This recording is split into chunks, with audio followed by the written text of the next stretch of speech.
Welcome to San Diego Comic-Con 50th year anniversary. I'm here with The Beat, getting ready to talk to the cast and the crew of ABC's new show, Stumptown. Hey, how are you? I'm Cobie. I'm Cobie. Nice to meet you. Nice to meet you. Cobie and Cobie. That's right. I just smell a sitcom. Cobie and Cobie. Cobie and Cobie. Here's our theme song right Just now. our names over and over again. How important was it for you to play Dex?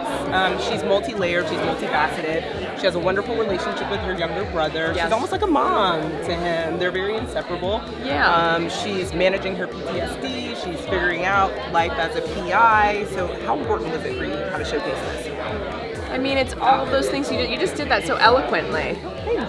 You just mentioned all the things that I love about the show. I will say, you know, with all of those things, there's major complications in terms of her relationship with her brother. You know, he grounds her in a way, and she's the most vulnerable with him, she's the most open with him, and she doesn't ever want to put him in danger. So cool. Tell me about your relationship with Dex, Auntie's relationship with Dex. I play Ansel, her younger brother. She's my sister in it. She's a lot of fun to hang out with, and I get to work with this guy in the bar. He plays Greg. Do you serve drinks in this bar? Yes, I do. Oh. Are you going to be serving drinks? We've been wanting to. Oh, we got to figure this out. We got to have a talk about this. For me, I was saying the pilot, my character was actually underwritten in the pilot, so that was like the first time I've actually taken on a show where I didn't have like a lot to do, and it kind of appealed to me because I didn't know where it was going. I couldn't quite pinpoint who my guy was. So that was the first thing that initially jumped out to me.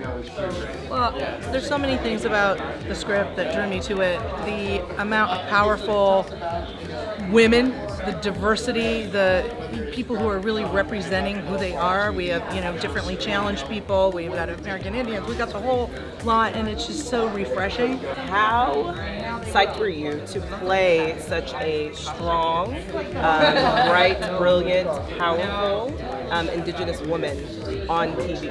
Like, it's to the moon and back without a spaceship. It's great. I mean, this is something that I've been kind of dreaming about when I first got involved in this industry, in this way of working, telling stories, that one day this would happen. And for a while, I went through a time where I thought, oh, I missed it. You know, it's not going to happen. It's going to happen for somebody, but not me. And then it came to me. This wonderful opportunity to play with complexity and strong character, and to really work with other wonderful characters. It's such a gift. The thing I love about my character in particular is that she is the police lieutenant, but she's got a life, and she's got flaws, and she's messed up, and life isn't great for her.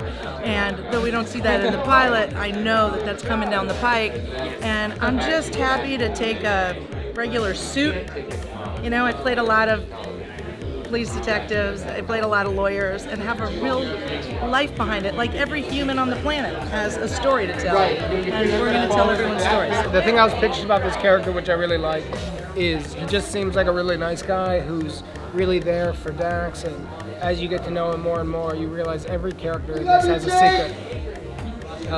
That everybody's got a secret and everybody's got something. These are the kind of characters that talk more about life and not just the crime of the week or whatever it is. They're gonna talk about what's going on in their lives and really kind of divulge, you know, their inner secrets to the audience week after week.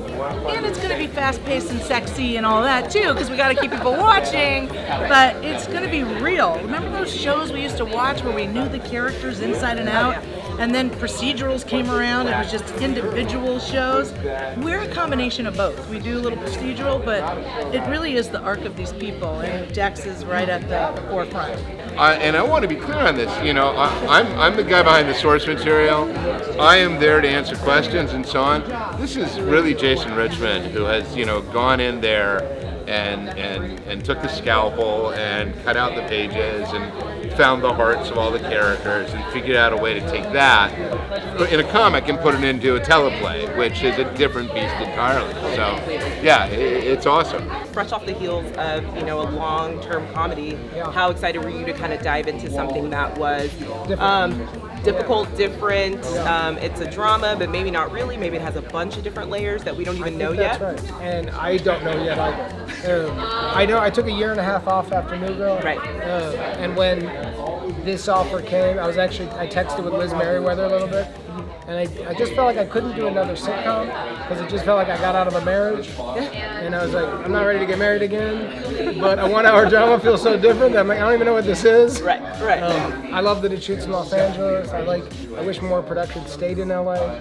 I wish more actors fought to just take jobs and stay in Los Angeles so that we could get more productions in the place that was built to do production. Right. So this being there, this having Cobie as a lead, once I got to know this guy, I got even more excited. There was a lot of reasons to say yes, and I'm really glad I did. So ideally, what would you like to see for your character this season? If you could pitch something in the writer's room, what would it be for Dex? Well, I think it's about, I would like to see her really struggle to find, you know, she's just starting this journey as this private investigator. And I just like the idea that she's just so bad at it. That it's just like mess up after mess up after mess up. But this is like, I do think that this is a character who's constantly falling forwards. Like when you think that she's really messed up, she actually learns something or discovers something in the process of failing that, you know, helps her learn something or helps her actually get to whatever she's trying to accomplish. So, I don't know, I'm hoping just to kind of have a lot of fun in the first season and get to know these characters, get to know the history, the background of all of them, so people can like them more and we can find a deeper bond between each other. So speaking of Dex, then what type of trouble, what type of sticky situations are the three of you going to get in with her being a PI and potentially working with you guys in law enforcement? I think it's safe to say, you know, there's a line out there right now that says she's a PI.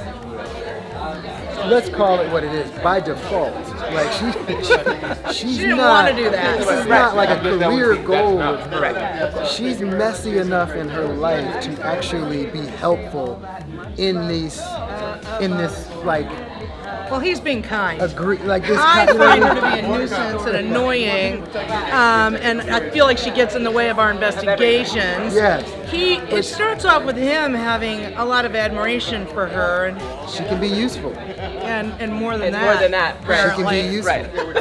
Right. Adrian, tell us all of the secrets that you already know that lie behind your character. Secrets. Well, the absolute most important dark secret that Tookie has is, I'm sorry, we're out of time.